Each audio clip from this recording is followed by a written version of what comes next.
train de s'asseoir. Ils ont demandé de passer pour l'autre et que ça nous disent oh, c'est bien, vous faites bien les sensations. C'est vraiment la tradition. On va la mettre par la politique. Non, mais c'est vraiment pour les dames de la base. C'est la différence de combien de personnes.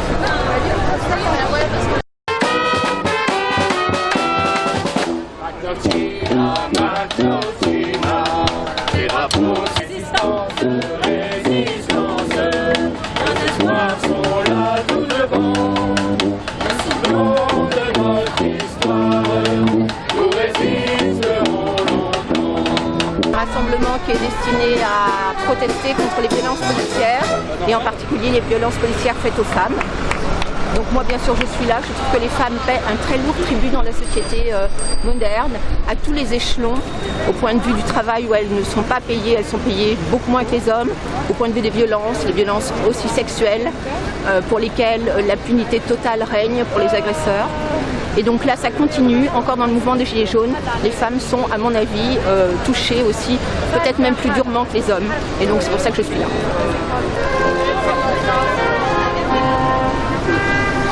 Une honte intégrale que ce gouvernement est vraiment l'infamie totale. C'est pour ça que je me promène avec une affiche sur laquelle on voit Macronie égale infamie. L'infamie continue et c'est le règne des barbares vraiment. Ma présence ici, je suis là pour protester contre les violences policières. Bon, celles faites aux femmes, mais celles faites aux deux sexes. La répression qui existait déjà sous la répression des mouvements sociaux qui existait déjà sous les précédents gouvernements, notamment dans les manifestations contre la loi travail. Elle s'est accrue de façon très grave à partir du mouvement des Gilets jaunes. Et là on a vu des comportements de la police absolument inadmissibles, des forces de police en roue libre, quand on les voit tabasser dans les manifestants qui se sont réfugiés dans le Burger King, quand on voit Geneviève Leguet, cette retraitée qui a été renversée, voilà. Et puis d'autre part, bon, la réaction du gouvernement, ça a été une négation complète des violences policières. C'était pas les policiers qui avaient renversé Geneviève Leguet, ça n'était pas une grenade qui avait tué Zineb Redouane. Donc ça suffit, on n'a pas l'impression que ça va s'arranger. Castaner est parti, mais Didier Lallemand est toujours préfet de police de Paris. Quant à Darmanin, on sait ce qu'il faut en penser. Je ne parle pas de ces casseroles judiciaires, mais au début du mouvement des Gilets jaunes, il nous avait traité de peste brune. Je ne sais pas pour quel motif. En tout cas, à l'époque, on essayait de faire passer les Gilets jaunes pour des assoiffés de violence, y compris pour des fascistes et pour des nazis. S'il y avait quelques éléments d'extrême droite qui s'étaient infiltrés dans le mouvement, ils ont toujours été repoussés et le mouvement des Gilets jaunes, ça n'est pas ça, c'est une exigence de justice sociale, de justice fiscale, de démocratie. Ça n'a rien à voir avec le fascisme. Alors,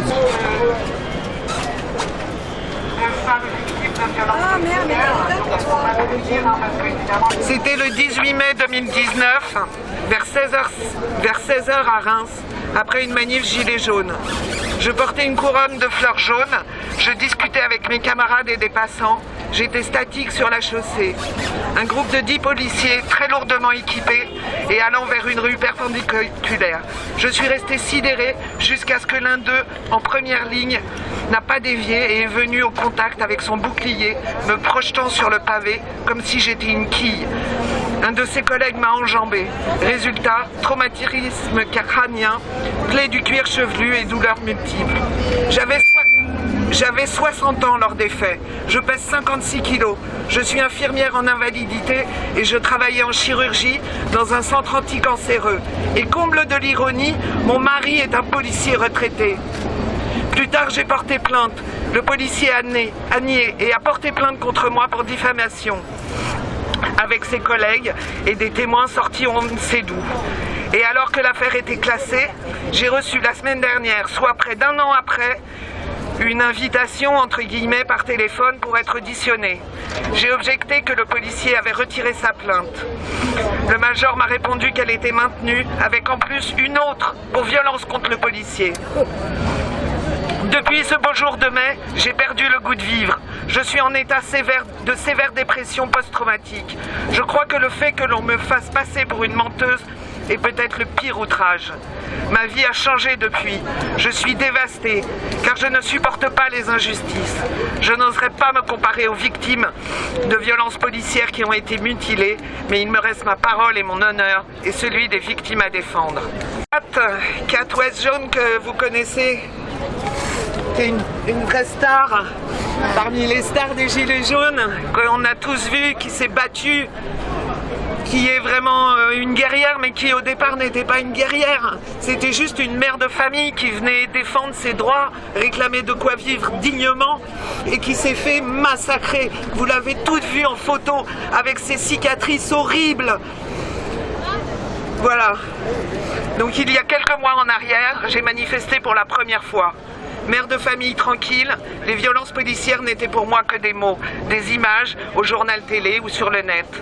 Comme beaucoup, et encore trop aujourd'hui, je ne me sentais pas réellement concernée. Je me disais que si notre police en arrivait à ce genre de comportement, il y avait sûrement une raison. Vous savez, ce fameux « oui, mais il s'est passé quoi avant que la vidéo ne démarre ?» Et puis une première fois pour moi, décembre 2018, nuage de lacrymogène, les FO qui foncent dans le tas, j'ai reçu un projectile en pleine tête. Une dame terrifiée a hurlé « Appelez la police !» Ils sont là, madame, ces individus violents, au comportement de voyous, c'est notre police. Choqué, j'ai voulu quitter les lieux. Ils ont chargé par derrière et j'ai reçu plusieurs coups de matraque sur la tête. Ils ont tapé sur tout le monde sans discernement. Il y a eu cette fois où, lors d'une charge de la BAC, ils m'ont percuté et fait tomber, me démollissant un genou au passage. Bon, c'est un peu long, donc je vais abréger un peu. Mais ce qui a été le plus difficile à supporter, ce sont les insultes sur mon âge. Alors non, il y a quand même quelque chose qu'il faut que je vous dise. En septembre 2019, j'ai appris un vendredi que j'étais enceinte. J'ai participé malgré tout à une manifestation prévue le lendemain, à l'arrière du cortège, tranquillement. Ils sont arrivés par derrière et ont mis du cœur à l'ouvrage. Et j'ai perdu l'enfant que je portais. Quand on parle de violences policières, on s'interroge sur les violences physiques. Les violences psychologiques sont pourtant tout aussi graves, tout aussi présentes. En premier lieu, celle engendrée par les coups, les blessures, sur soi comme celles que nous voyons commettre sur les autres. L'impunité dont bénéficient les forces de l'ordre en est une autre forme. Ce qui a été le plus difficile à supporter, ce sont les insultes sur mon âge, 45 ans, mon apparence physique. Tu ressembles à rien, vieille conne. La privation de mes besoins élémentaires, comme aller aux toilettes, mettre mes lunettes pour lire leurs documents, me nourrir, prendre des médicaments. Les propos racistes tels que « on y va, il y a du noir et de l'arabe à chasser ». Mes enfants sont métissés et les policiers avaient la carte d'identité de ma fille dans les mains. Je reste sobre dans mes propos parce que quelques semaines après, ces 54 heures de garde à vue restent toujours très difficiles à raconter. Je lirai le témoignage en entier sur différents groupes parce que vraiment ça vaut le coup de les lire. Ils sont vraiment terribles, on en a d'autres. C'est horrible ce qui se passe dans les manifestations. Il y en a assez, il y en a assez. Et les flics tabassent nos enfants, nos mères, nos sœurs, c'est plus possible. C'est plus possible. Il faut vraiment se monopoliser, se battre pour que ça n'arrive plus. Pour que des gens comme Darmanin ne soient pas à la tête de la police. C'est plus possible. On ne peut plus supporter ça. C'est ça, Gilets jaunes des barricades. Hein. Toutes les filles qui ont été là, on a été quand même toutes touchées plus ou moins. Attends, je fais mon témoignage vite fait. Les FO connaissent les villages des Gilets jaunes qui sont sur le terrain depuis plus d'1 an à Paris. Ils nous visent, les flashballs fusent. J'ai pris un tir dans l'omoplate. C'est tellement puissant, ça choque tout le dos. Les palettes des grenades, elles tombent à nos pieds. On les prend pas quand on les prend pas directement. dans la tête. Les gaz et les armes chimiques, dans on ne sait pas quelles conséquences elles auront sur notre santé à long terme. On les respire, on les crache, on vomit, on est malade. Nos bronches sifflent des semaines après. Les matériels de protection ils sont systématiquement confisqués alors qu'ils sont inoffensifs. On est tous fichés, photographiés, tracés, catalogués ennemis. Les FO ils sont prêts à tuer pour une poubelle, un abribus. On a des revendications mais les violences ont pris toute la place dans le débat. Et pour cause. Dans un monde juste, Macron, Castaner, l'Allemand devraient être jugés et condamnés. Mais ils ne le sont pas quand la police aux frontières noie des Comoriens qui tentent de rejoindre Mayotte sur des bateaux de fortune. Ils ne le sont pas quand Frontex empêche des millions d'exilés de traverser la mer. Quand la Méditerranée est devenue un cimetière. Quand ils ont vendu des armes au Yémen. Soutenu je sais plus quel dictateur ou fait de nos banlieues des laboratoires à exécution mortelle. À force d'accepter l'inacceptable, un jour ce sera leur tour aussi. À tous ceux qui pensent que les réfugiés, les banlieusards ou les gilets jaunes, ils l'ont un peu cherché quand même. Ou ils avaient qu'à pas ceci ou pas cela. Un jour aussi, malheureusement, ce sera votre tour. Bravo! Notre témoignage, et puis j'ai cru que c'était le même, mais parce qu'en fait c'est tous les mêmes, c'est tous les mêmes, toutes les femmes elles se sont fait fracasser la gueule de la même manière, elles ont toutes la même chose à raconter, elles ont toutes la même chose, des traumatismes crâniens, des yeux crevés, elles ont passé des mois à l'hôpital. Alors oui, tous les témoignages se ressemblent, et j'ai cru que c'était le même, mais c'est infernal, c'est infernal. Et au fait, Elle le sait, ta mère, que t'es là à cogner les femmes dans la rue.